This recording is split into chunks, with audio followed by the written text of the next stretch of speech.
ஏமா இங்க வாமா.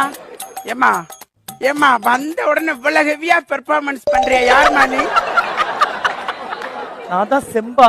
பித்தளை செம்பா வெள்ளி செம்பாமா? எப்படி கலாச்சாரம் பாத்தீங்களா?